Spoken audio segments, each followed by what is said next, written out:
Carol, it being 6 o'clock, they call a meeting to order. I have a couple more people waiting to come in. If you don't mind just giving it a minute. Sure. When you go to talk, George, can you just talk a little closer to your microphone? Yes. Thank you.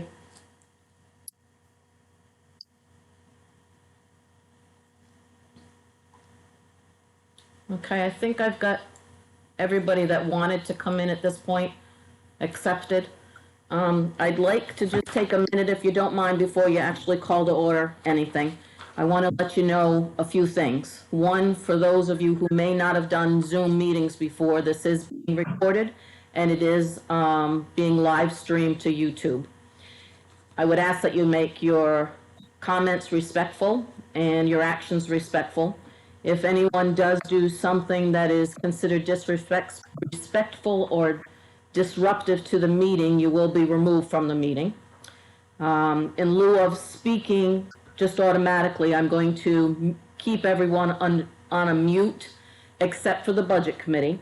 If you have something you would like to say, please use the chat function that's on the bottom of your screen, or there's a hand that you can raise that says you'd like to be heard. It's a little virtual hand.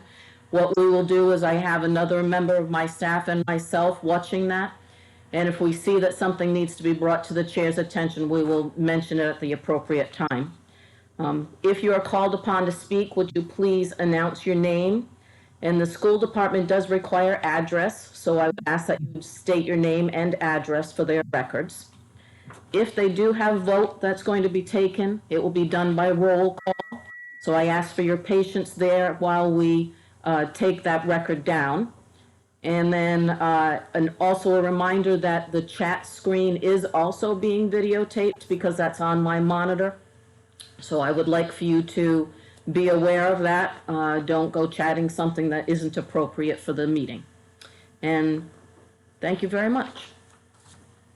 George, I know that school department wants to officially open their meeting, and I'm assuming that Bob will like to do the same thing. Okay, I'd like to call the meeting of the Budget Committee. George Kroll, Chair. Okay. Patrick, I'm trying to unmute, but, oh, there you go. I'd like to open up the school committee meeting. Thank you. Thank you. We'll call to order this meeting of the Town Council. This is Bob Mushroom, Council President. Thank you. Okay, the second item on the agenda is our minutes from March 10th. Carol, is the entire Budget Committee there? I believe the answer is yes. Let me just double check and make sure that they are all unmuted. I'm trying to unmute Jennifer, but for some reason she's not unmuting. Let me try her again through another avenue. I had myself. Okay, you're giving a little bit of feedback, but that might be because you and Patrick are maybe in the same room. Not sure if that's what's happening, but yes, your entire board is there, George.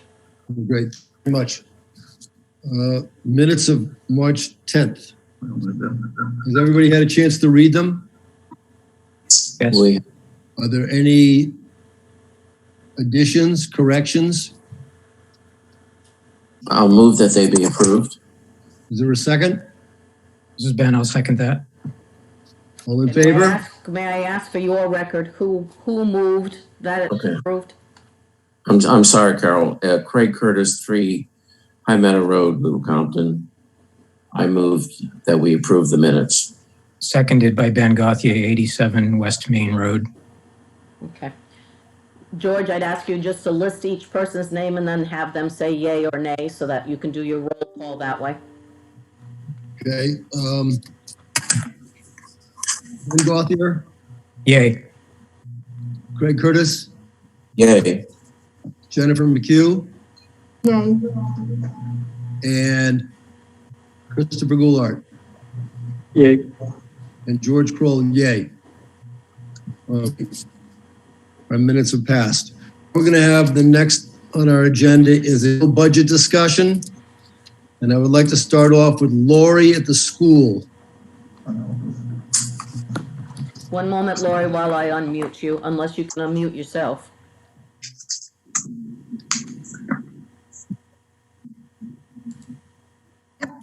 There you go. All set. Okay.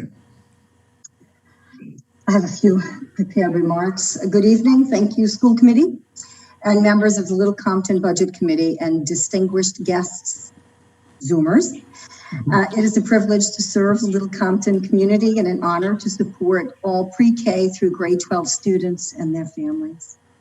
I hope this global pause due to the pandemic finds you well cared for, and I am sure also caring for the well-being of others, but at a distance like we are right now. It is too soon to see how this strange shift in our daily lives will affect the future. However, it is clear, and it has been from the very beginning of the shutdown, that the town of Little Compton cherishes its children and young adults. Right from the start, the Little Compton community reached out to me to offer food. One local farmer flash froze 100 packs of fresh beef for Wilbur McMahon families, and the Little Compton Fire Department delivered these and bags of groceries to students' homes. Other residents contacted me and offered to assist with delivery of grab-and-go breakfast packs. We're up to about 104 students a day now. And other residents contacted me and created gifts for staff and first responders. All the while, the Little Compton precious school, Wilbur McMahon School, continued to serve as command central for continued services and support for families. The school is precious for so many reasons, but it has certainly proved that it is also resilient and adaptable. These past weeks, the staff quickly and masterfully transformed our brick and mortar academic program into a highly responsive, highly effective virtual school. And all staff members this past year were certified in restorative practices. All middle school teachers, co-curricular teachers, and specialists completed or in the middle of completing, in the process of completing phase 1 of training in the International Baccalaureate Middle Years Curriculum Framework, which will result in a transformative, rigorous academic environment that will rebrand and reform our little school that could. And all of this is possible because of the support of you. The citizens of Little Compton, the school committee, the budget committee, the town council. In a few minutes, Mr. McNamee, our business manager, will offer an overview of our budget requests for school year 2021. And it contains tech upgrades, continued training, and also candidacy phase fees for the International Baccalaureate program. There are no surprises in terms of staffing. Those levels remain stable. Mr. McNamee will also share that we've had 9 out-of-district tuitioned students this year. So I know that in 2010, Durkee Brown, before the construction project, the major construction project, did commission a longitudinal study of Little Compton and its population trends and also enrollment projections. I believe there are 317 students in Wilbur McMahon in 2010, and the projection from the consultants that Durkee Brown contracted with was a loss of 6.1 students per year. And we're pretty much at that. But the tuition program really is keeping, the community of children pre-K through 8 vibrant and varied. And we're doing everything we can to expand that as well. This past year, we went through a nearly $500,000 security and tech upgrade, most notably in our gymnatorium. We are in phase 1 of completion of a world-class meeting space for the town of Little Compton. It is fully air-conditioned, and several pieces had to be retrofitted for that to happen. We had to move huge variable frequency devices to get the air conditioning in there and the ambient sound levels going. So if we had a face-to-face financial town meeting this year, it would be air-conditioned with no ambient sound coming from those variable frequency devices on the stage, and we would have upgraded audio as well. And we want to upgrade that even further, making a projection space, a performance space that the entire region could conceivably utilize and even pay a fee to use. We also upgraded our safety protocols, and that included some brick and mortar tweaks, more than tweaks actually. We have a new entrance that is state-of-the-art safe without, I don't want to demystify too much of our safety features publicly, but suffice it to say, our front entrance and our main office now are fully armed with access controls and materials that keep all students and staff safe throughout the day. So we had a very successful construction project, certainly not large like other communities engaged in, but $500,000 for our little community did bring a lot of upgrades, technological and security. And so thank you so much for supporting all of these initiatives and endeavors. John McNamee, our business manager, there you are. I will hand it over to him.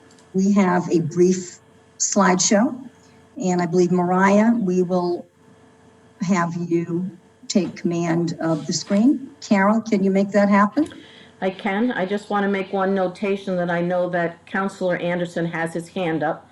I don't know whether it's germane to what's happening right this moment or if he can wait a moment or two. Well, may I had attempted and failed to get my comment in the chat before the superintendent started her comments, but I feel I have to ask. We have 3 separate agendas, and they're not quite identical.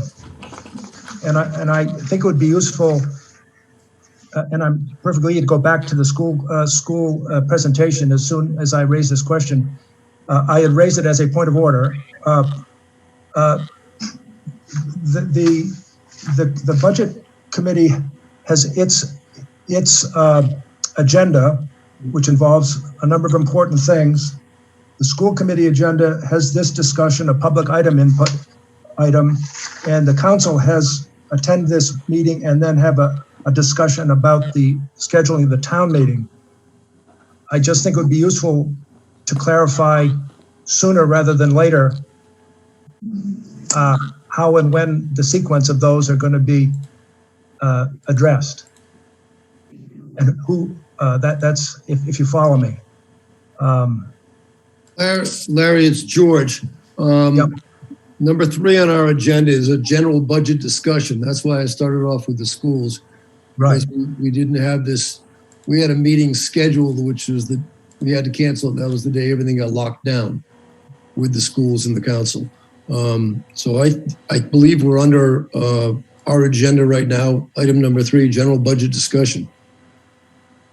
I guess I understand that. I'm looking ahead. You've got a fairly full agenda. Yes, I do. and I'll be, so my question frankly is, just so we're all on the same page, will the council's discussion be taken up when you're done with your business? That's basically my question. So we all know the council's discussion of the town meeting, so we all know when that's going to happen now. I would say yes. Well, I do see that the counsel to the school committee has raised his hand and he has unmuted his microphone, so maybe he has input on this. This is John Anderson, counsel for the school committee. I will briefly say that Mr. McHugh opened the meeting. Our clerk, Mariah Dufour, has taken visual attendance, and we are proceeding. Our meeting dovetails with your meeting, so we are following the lead of the council and the budget board. And at the end of our participation, Mr. McHugh will adjourn the meeting. The school committee meeting.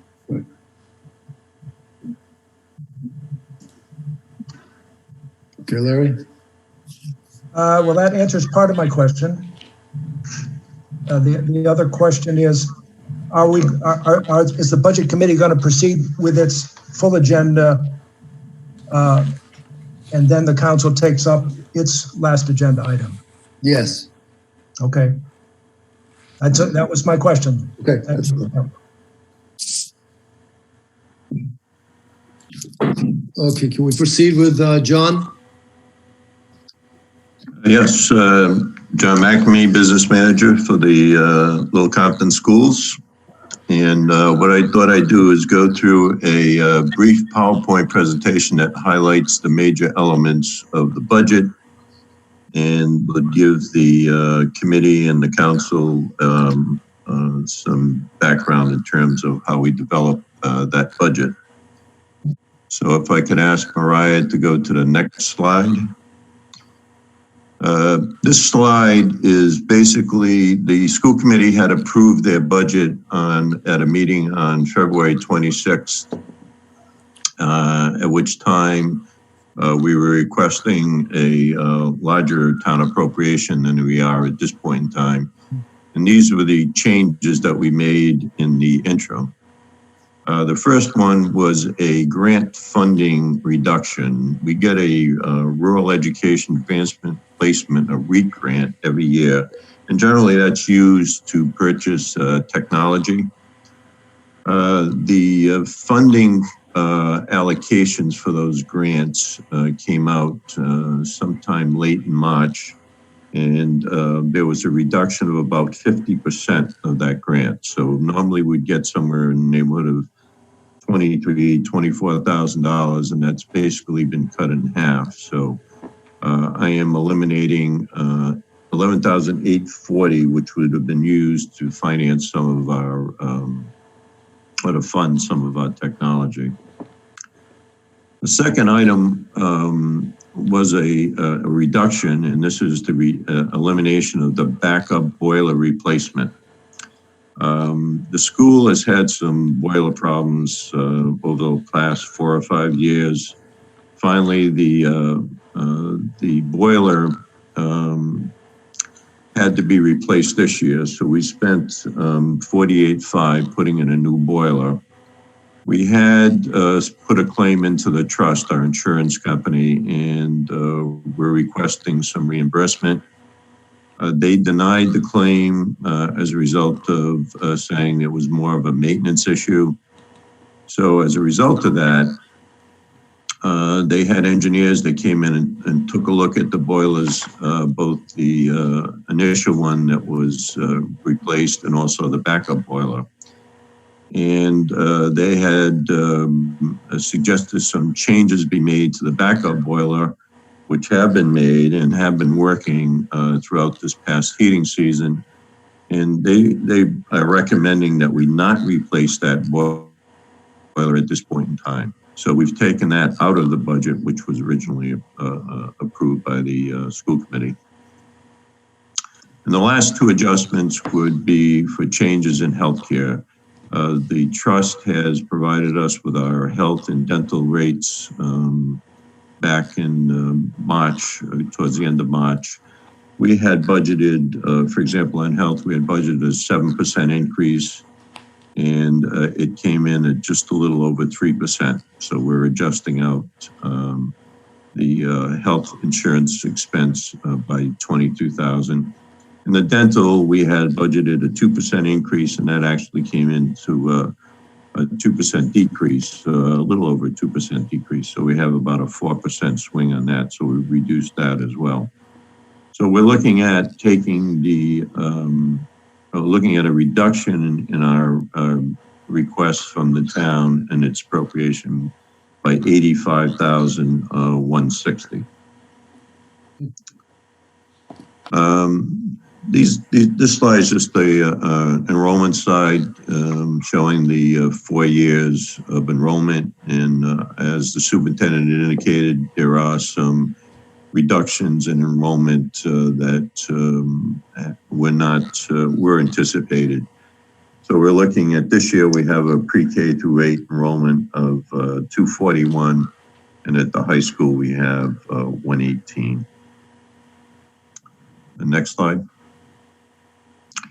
And our K through 8 enrollment by grade, you can see that we have a reduction. In this year, we go to 241 students as compared to 245 in the prior year. You can see that our K numbers have been holding pretty good. They were down a little bit this year, and it's a little bit too early to say what the K enrollment will be going into FY21 at this point. Next slide. These are the enrollment numbers for the high school by grade. We had 118. That'll be projected in FY21 to be about 112. We have 31 students that'll be coming out on the grade 12, and we have 27 8th graders minus 2 that we think might go to a private or parochial. So we're adding 25 to get down to the 112 that we're anticipating for our tuition number for FY21. Next slide.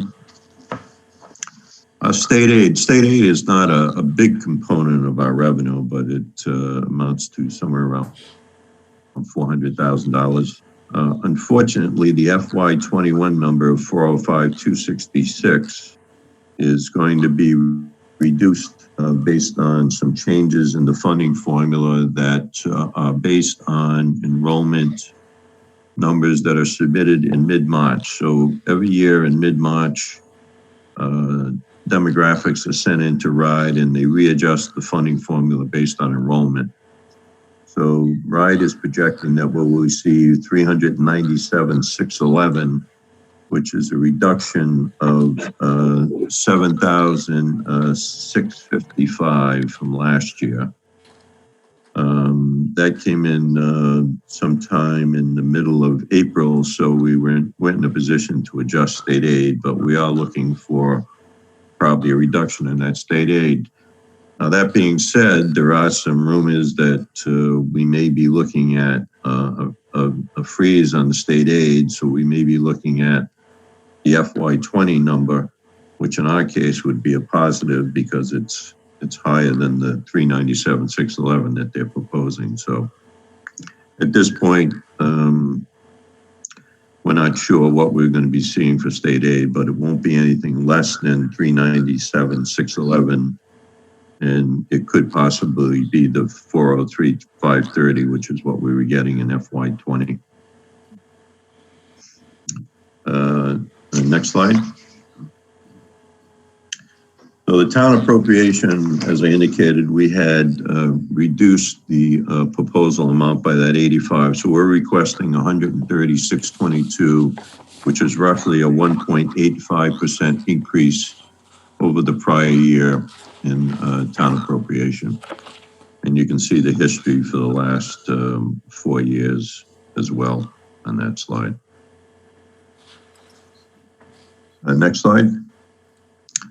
Our overall expenditures, we're looking at $7,685,95 in total expenditures, which is roughly a 2% increase in overall expenditures.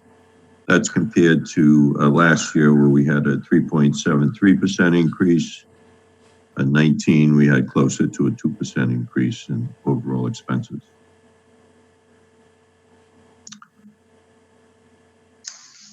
Next slide.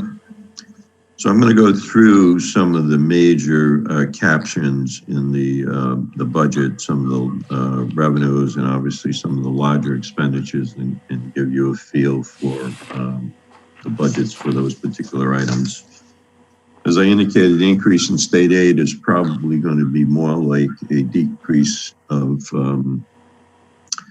76.55. So you'll have to disregard that first line item. As the superintendent indicated, we have 9 out-of-district students presently looking at FY21 enrollment at 6,000 per annum. So there'd be 54,000 of tuition revenue that we're looking for in FY21.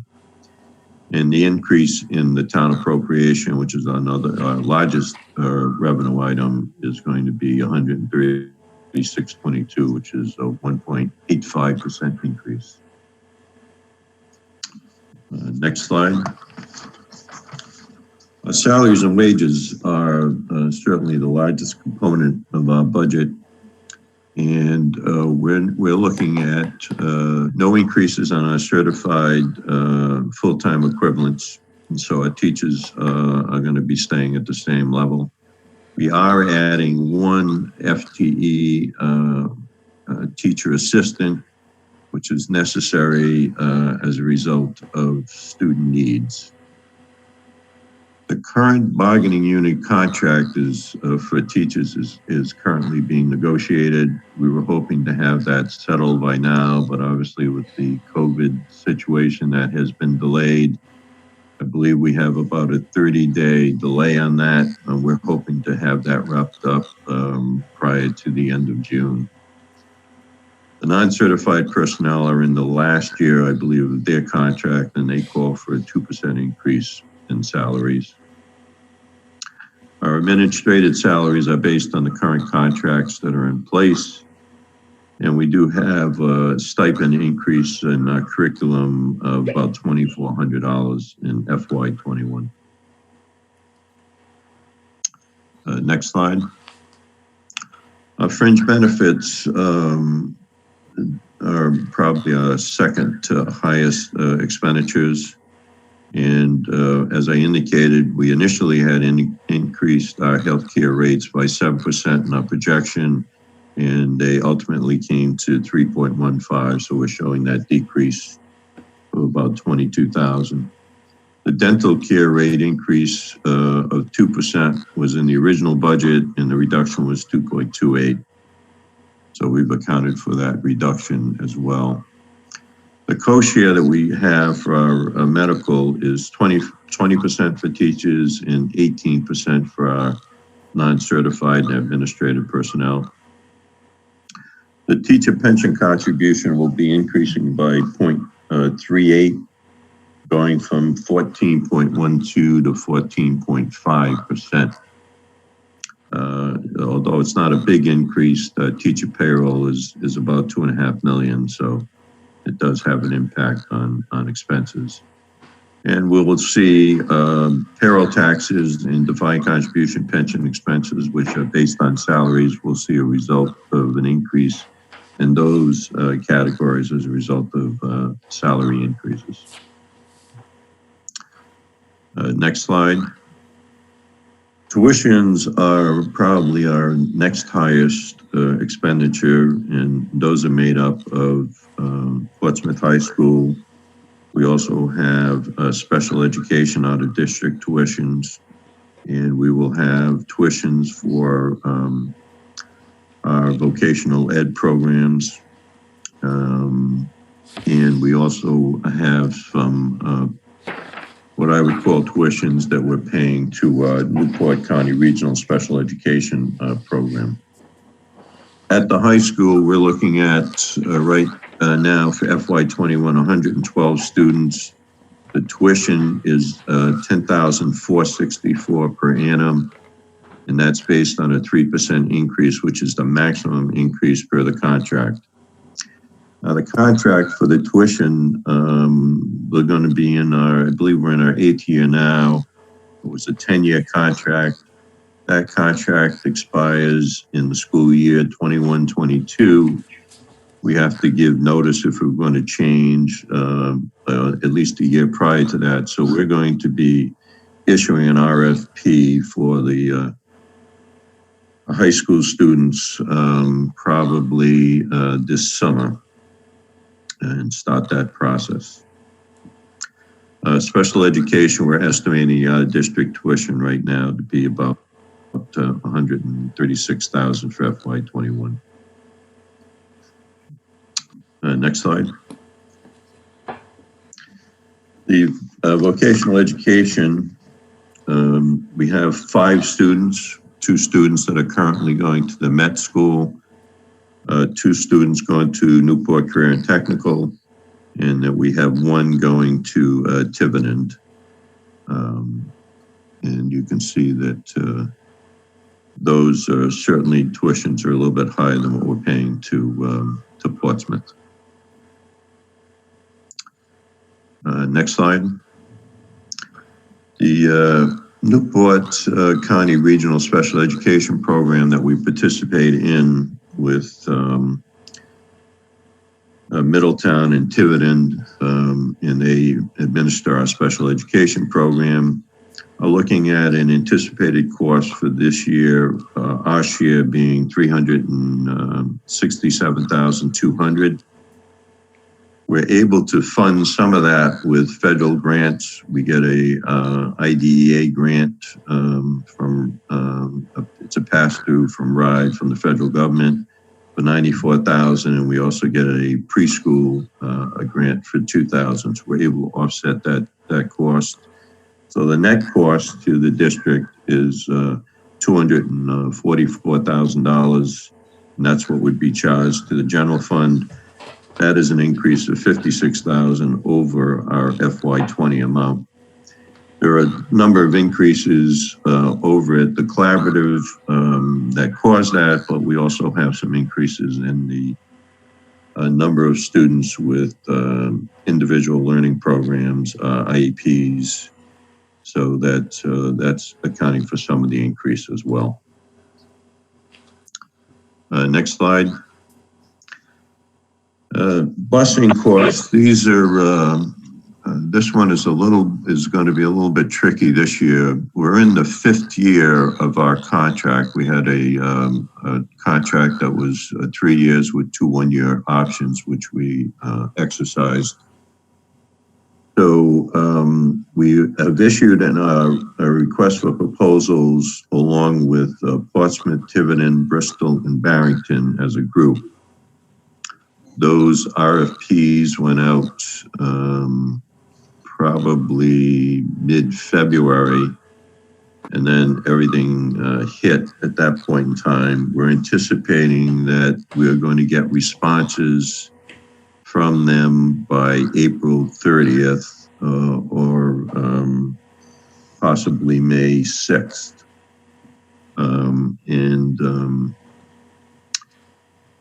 We were anticipating that we would have some increase in costs. I am projecting a 5% increase in the budget.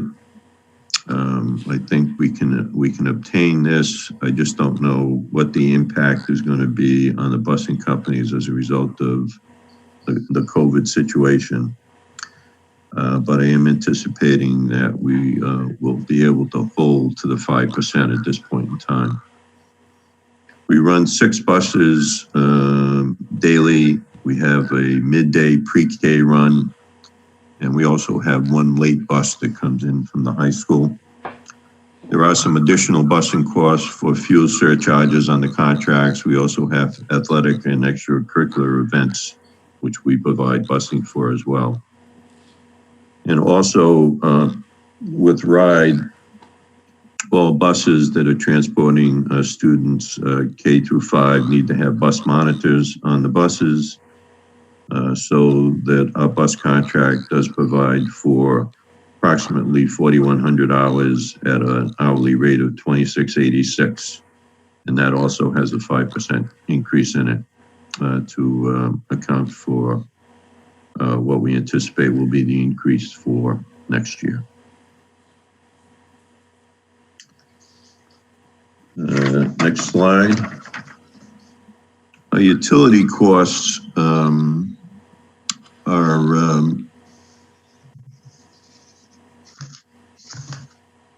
the biggest one we have an issue with is electricity. That one has always continued to be escalating, both usage and rates.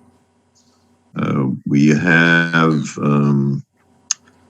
gone in with the town through the Rhode Island Leagues of Cities and Towns and have fixed a electricity rate with them. So we're into a multi-year contract on the rates. We are looking at trying to enter into a virtual net metering agreement along with the town that hopefully could save us in the neighborhood of 25 to 35% of our electricity costs. I know that Tony and Texier and I have had conversations with the state energy department, and they were going to work with us to prepare RFPs so that we can get some bids out on this. However, obviously this happened in mid-February. We had our discussion, so those have been put on hold. We're hoping to re-engage the state with the RFPs, hopefully within the next 30 to 45 days. Next slide. These are curriculum supplies. These are fairly consistent. There's no unusual fluctuations noted in these items. These are just for disclosure. Most of our supplies and textbooks, or most of our curriculum expenses, are in this particular category. So we're spending close to $100,000 per year on these types of supplies. Next slide, please. So on the capital outlays, we're looking at continuing our security upgrades at the school. So we do have included in the budget in equipment $27,000 for security cameras that we're hoping to put into the schools with in the upcoming FY21 year. We're also looking at spending $145,000 on classroom refresh, which would be interactive displays, faculty, staff devices, upgrading some access controls, and also, as Superintendent mentioned, looking at the audio and the visual in the gym to upgrade those. What we anticipate doing is doing the 145 over a 4-year lease. And I think if you go to the next slide, Mariah, please.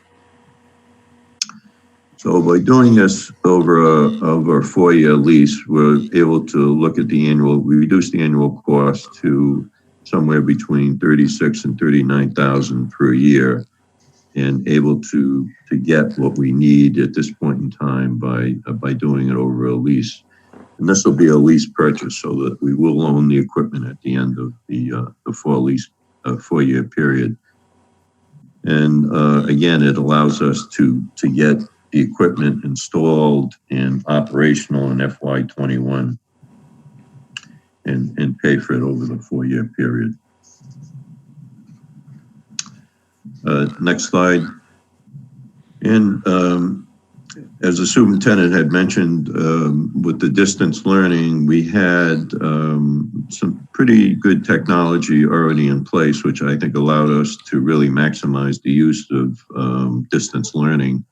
And we want to continue to upgrade that. Some of these are going to be replacements of existing technology because we have been making an investment in technology, considerable investment over the last 6 to 8 years. So we need to continue to upgrade and replace that technology. So we're looking at adding Chromebooks and some additional laptops, cots, etc. So that's our total capital outlay. So at this point, that highlights most of the larger items in the budget.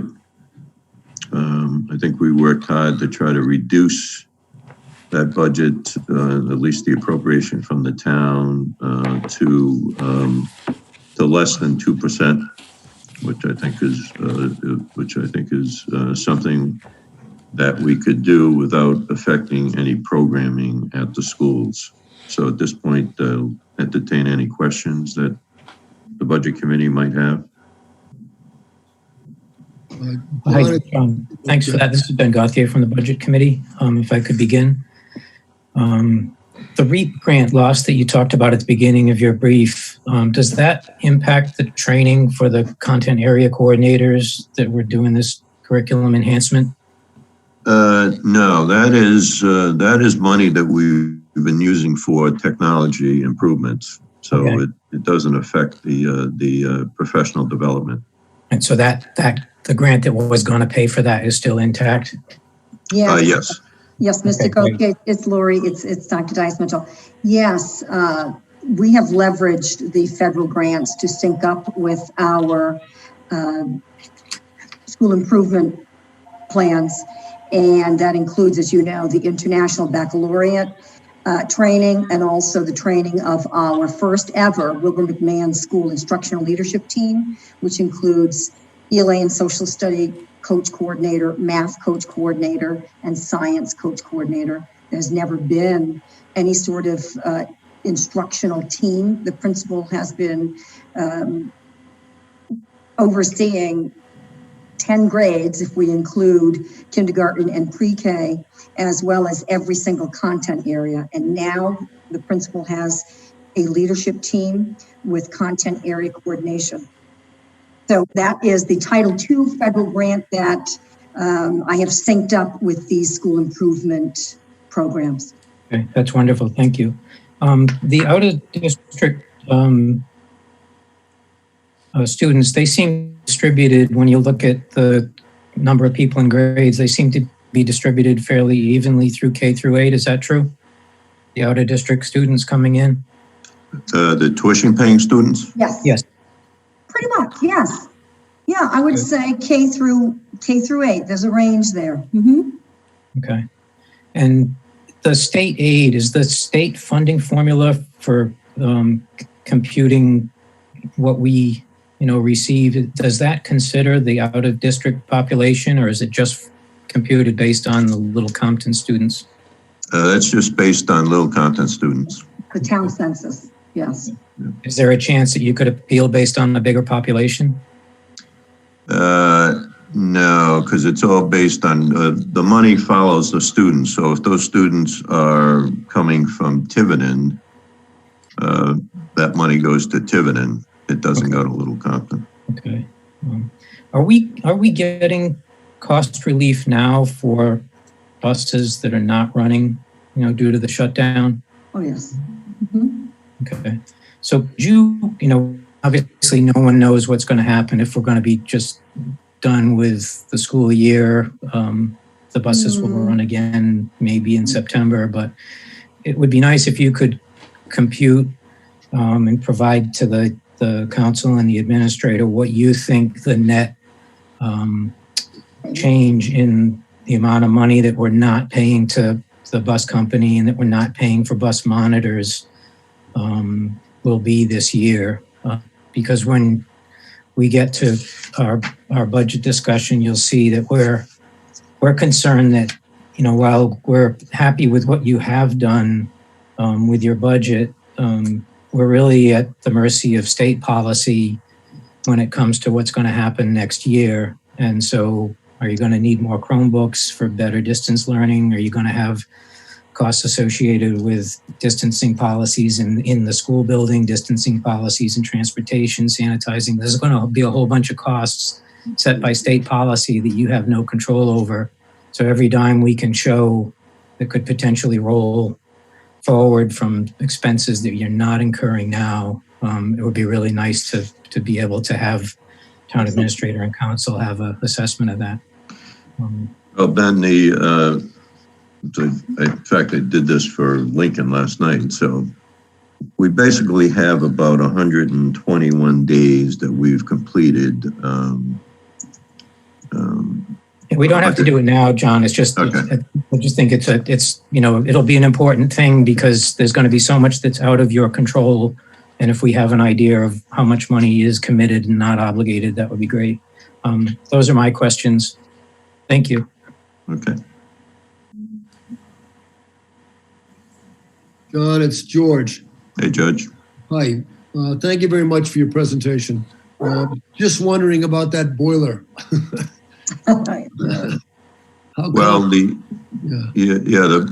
problem was there were by making some changes, and the engineer, we have an engineer's report from the trust, and they've basically looked at the changes that we made to the existing boiler, and they feel that as long as it's working, we don't need to replace that. So now that's going to be the backup boiler. Okay. The new boiler that was just replaced is up and it's operational.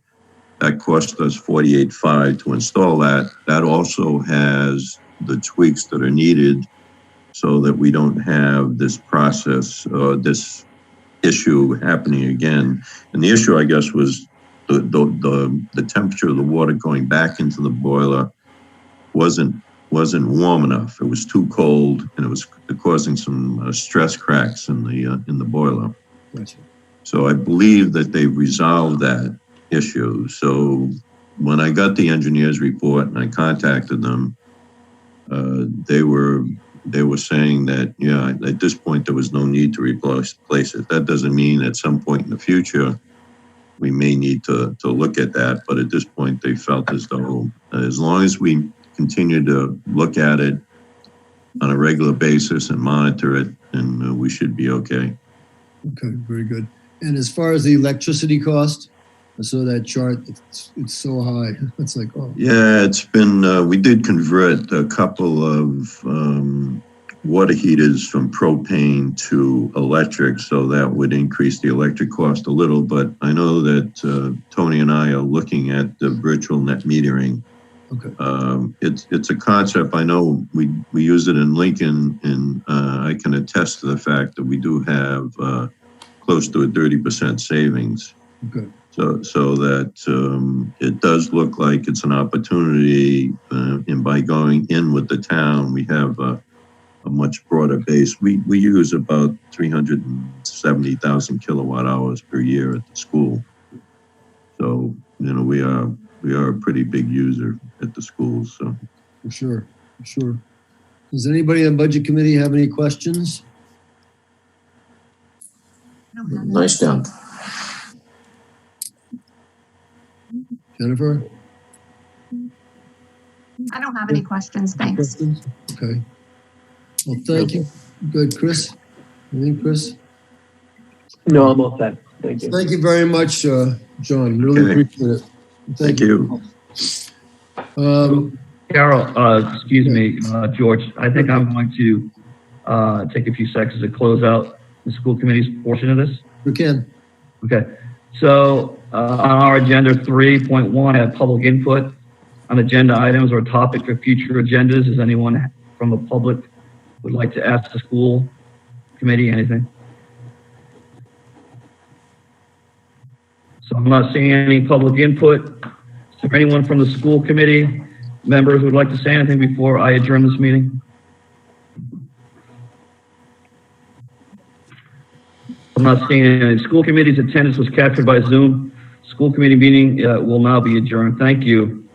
Thank you very much, Patrick. Thank you. Thank you very much. Patrick. Thank you.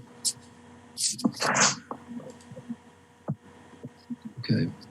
We'll continue with our general budget discussion. This afternoon, thanks to Tony and Bob Mushin and Carol especially, we have the preliminary report of the Budget Committee. We should all have a copy of it. The only thing, there's a couple things that are not in there, is the new school numbers, which we should have towards the end of the week. But they want included in our report. And also the capital plan is not in there yet, up to date. I believe, Carol, you'll be doing that over the next few days? As soon as they're given to me, I will add them to the report. Perfect, thank you. One comment that I noticed, the second page, Yep. your letter was missing, but I have fixed that. Just in Okay. case someone else notices that. That is not here, right? Yeah, Okay. I fixed it since I sent that out the last time. Gotcha, no problem at all. Okay, does anybody have any questions right now on what we have in front of us? Nothing here. Jennifer? Nothing here. Nothing there, okay. Craig? Oh, I really want to say it again. Thank you very much, Carol, for putting this together. You're welcome. Really, this is a big deal. All right. Okay, let's move on from there to our vote on our budget we have in front of us. And then we'll get to the letter after that, okay? George, Yes, is there any, I'd like to propose that we pass the whole agenda in one pass unless there's some specific you saying department. And approve the recommended amount? I mean, the approve the requested amount? recommended amount. You have requested amount, right, okay. And Might I ask, Craig, that you state your name for the record, please? Because although I can see it on the screen and we know your voice.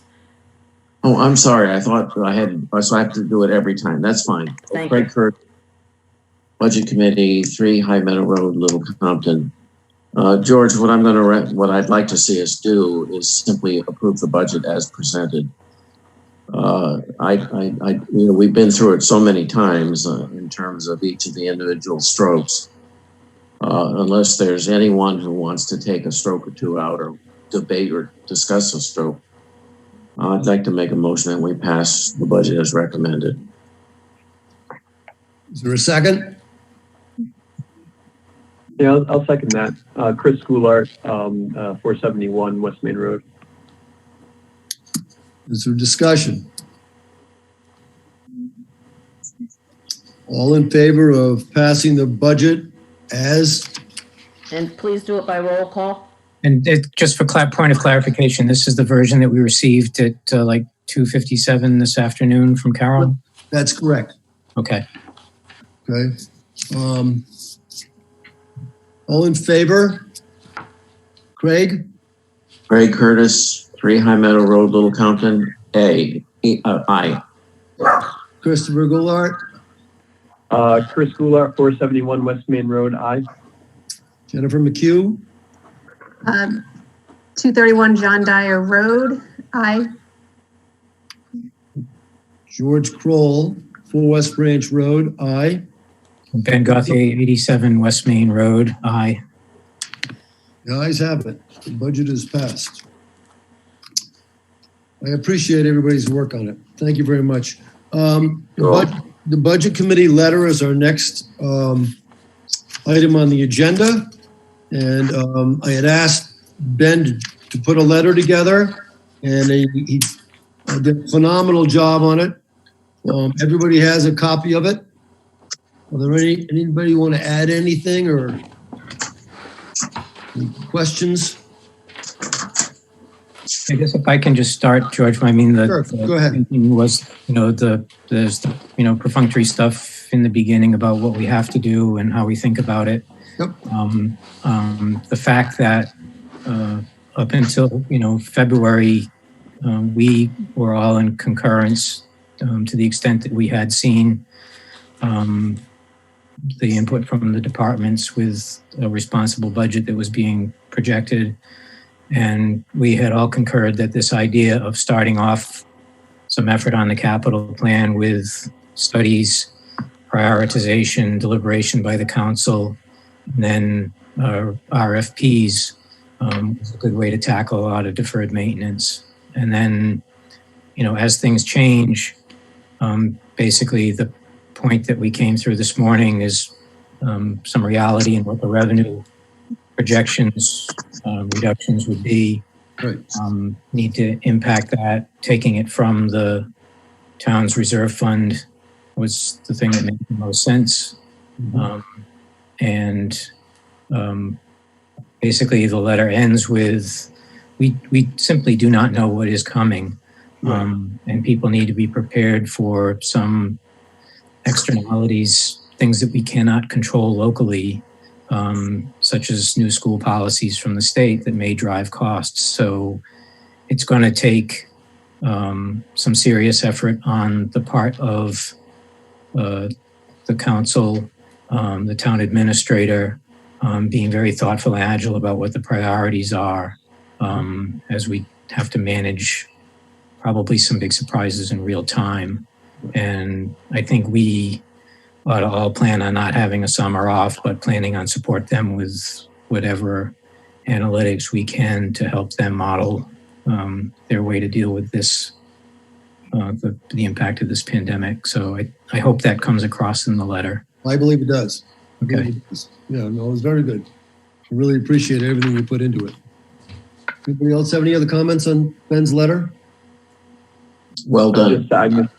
Yeah, Thank you. great job. Thank you, Ben. Thank you. Okay, thank you. Public input? Any public input? Okay, the next one. Also, Carol, the wording that you proposed in red on the first submission, I haven't seen it in print in the book, but that wording certainly made sense. Yes. Our next meeting is a public hearing. I do see a hand raised by Councilor Anderson. Go ahead. Larry? Larry, you need to unmute yourself, Larry. I've got to unmute. Can you hear me now? You're okay now. Yes. Thank you. Yeah. I just, this has been a challenge, the whole budget process this year.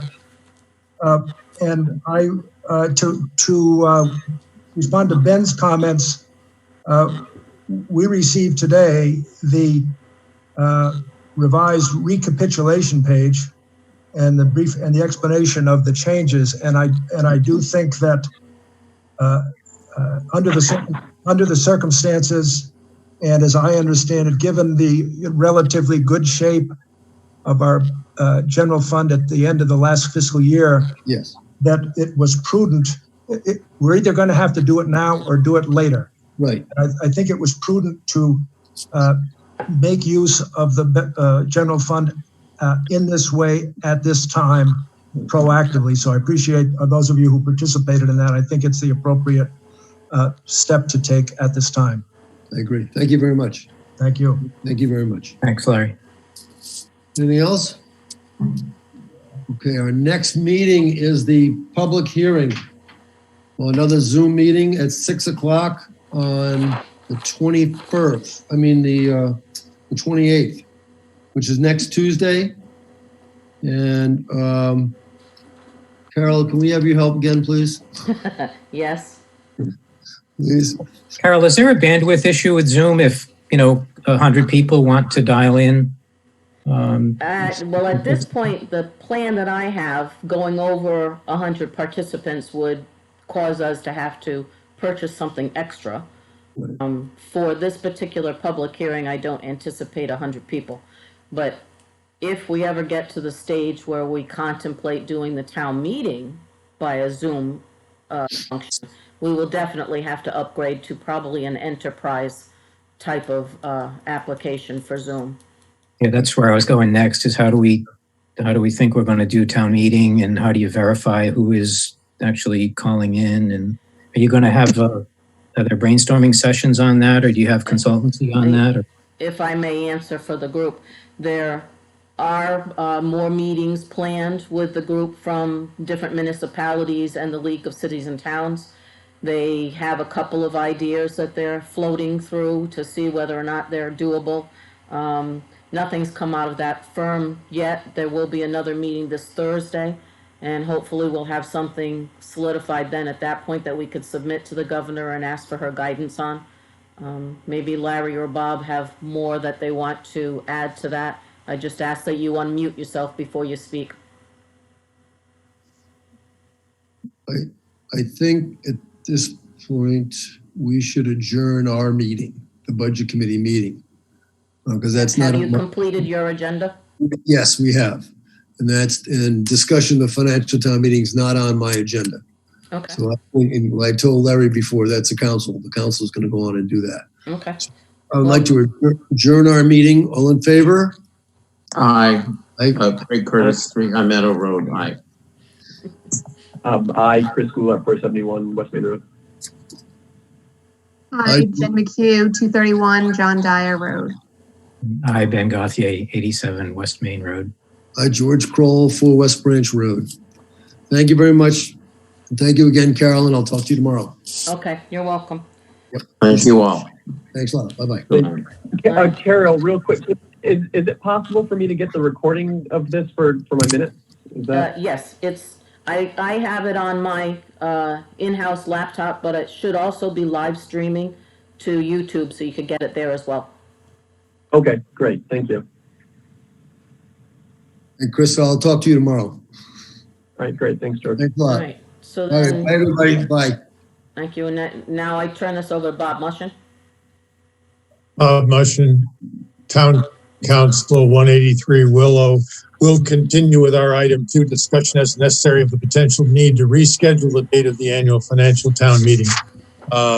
As Carol has mentioned, the town clerk, the town moderator, and 2 members of the council are part of a team of people who are reviewing with the League of Cities and Towns leadership options that may be possible for conducting the meeting. We expect that information should be solidified a bit more this week, and expect that the next step will be asking the state to make necessary accommodations. Among the possible examples are convening a group of people in excess of 5, social distancing, which would require relaxation of the governor's prohibition against more than 5 people congregating. Another option would be a paper ballot type process, which would require some preparation, but both of those appear to me to be at least achievable should the necessary permissions be granted to change some of the invoked emergency executive orders of the governor. Again, we should have more information on this before next week's, what's the word I'm looking for? Public hearing? The budget in session on the 28th. We should be able with some certainty to predict if not, we are able to conduct a financial town meeting on schedule. I would yield to anyone else who has a thought. This is Larry Anderson, Town Council member.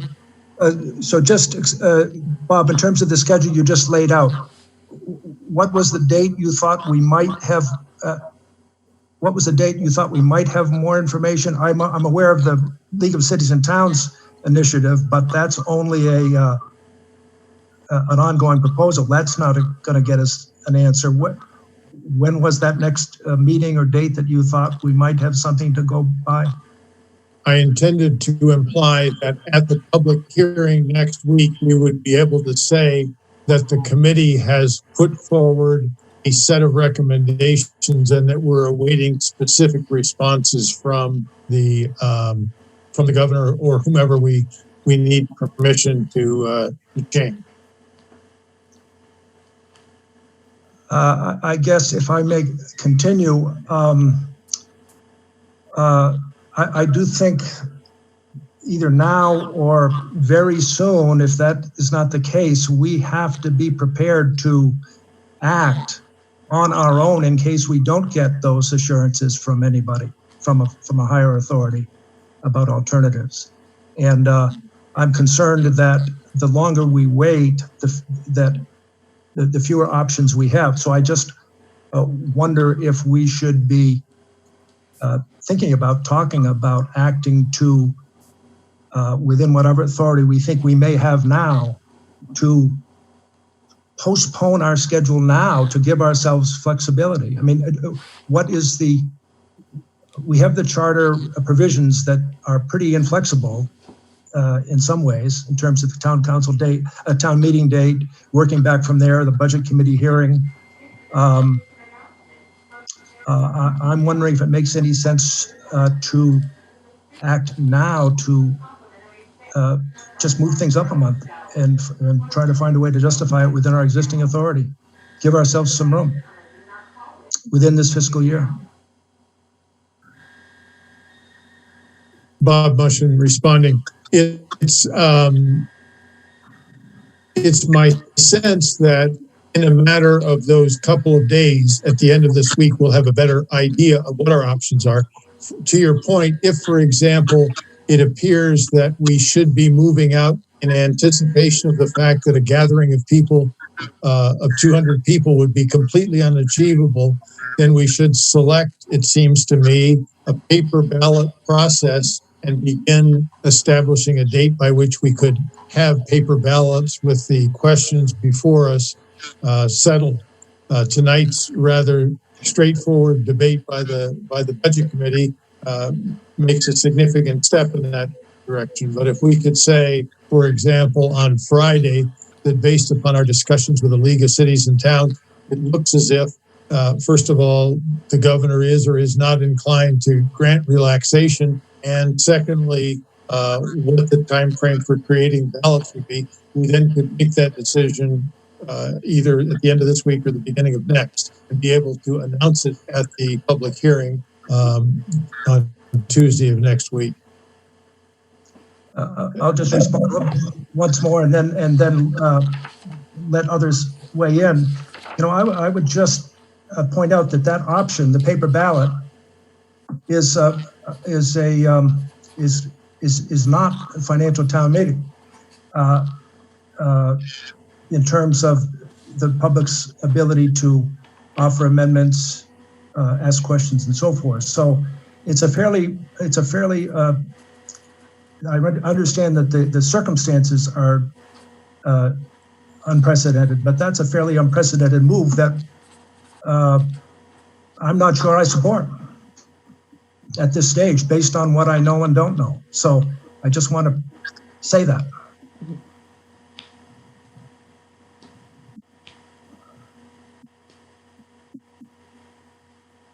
Bob Mushin in response. Might I suggest that you and the solicitor, who have had some work on this together, consider it and bring a recommendation back to the council that does satisfy both charter requirements and the likely outcome of those discussions that we're having? Would that be something you'd be willing to undertake? Frankly, I would prefer to, if we're not going to deal with this today, and I'm willing to wait for the outcome of these immediate discussions, I think we should be thinking about scheduling our own meeting fairly soon to have the council as a whole discuss this. I'm not trying to impose my position, but I think the council as a whole should be involved in that discussion. Bob, might I make a mention that the town moderator has had his hand up for a little while to speak? Please, sir, go ahead. Thanks, Bob.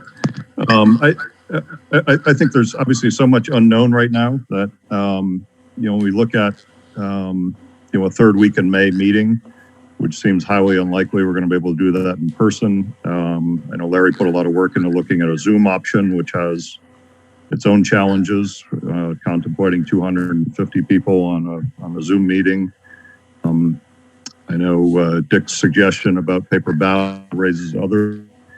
I just wonder, given that we've got until July 1 before the next fiscal year, Worst case, enough in the general fund to even go into the next fiscal year, even if we didn't have taxing authority, that maybe we seriously consider moving the meeting off. I think there are a couple of mechanisms. One would be whether if the council has appropriate authority under the emergency powers to make that determination on their own.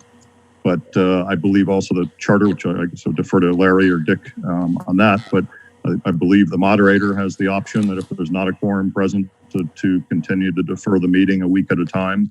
So I think we've got a lot of we've got a lot of levers. I don't think we should feel pressure to do something that may end up resulting in a lot of difficulties and challenges unnecessarily. So it makes sense. I think maybe after we learn more from the League of Cities and Towns, et cetera, to discuss this again in a week or so.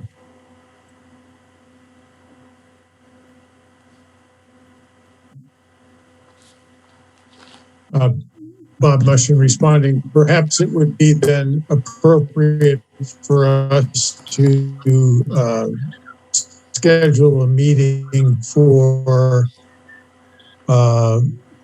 either Monday or Tuesday of next week in advance of the meeting, so as to be able to at least have that discussion.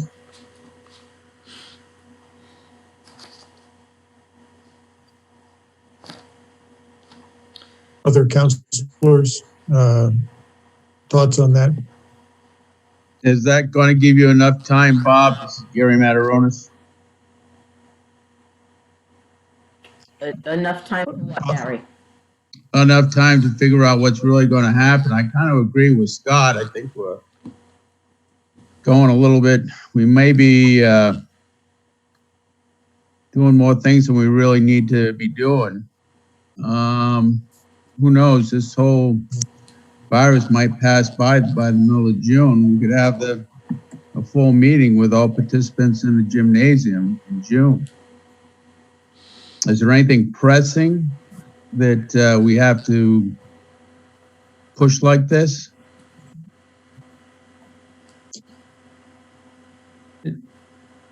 Can I make a comment? This is Andrew Moore, Town Council.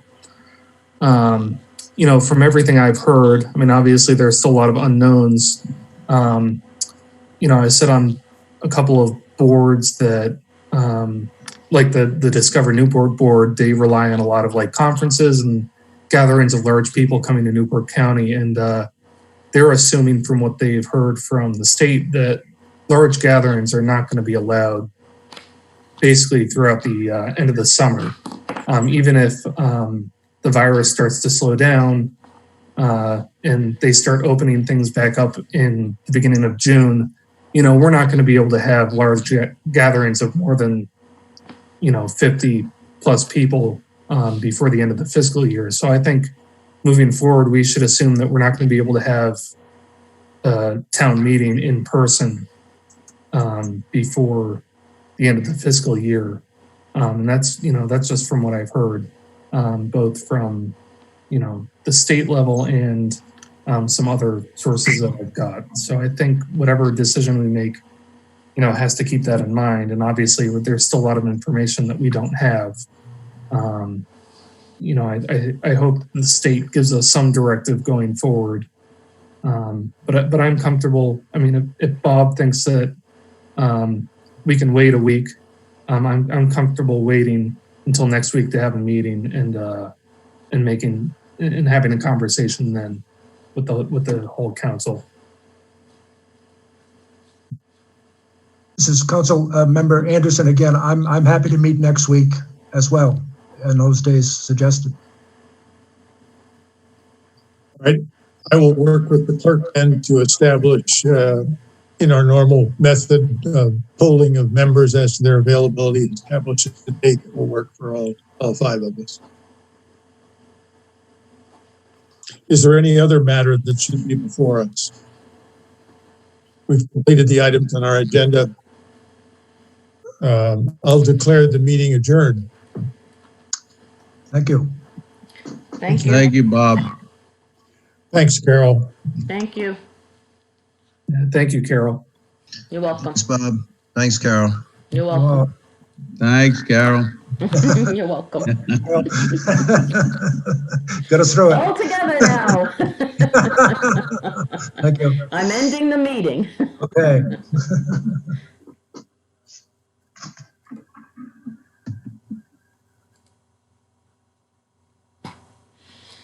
All right.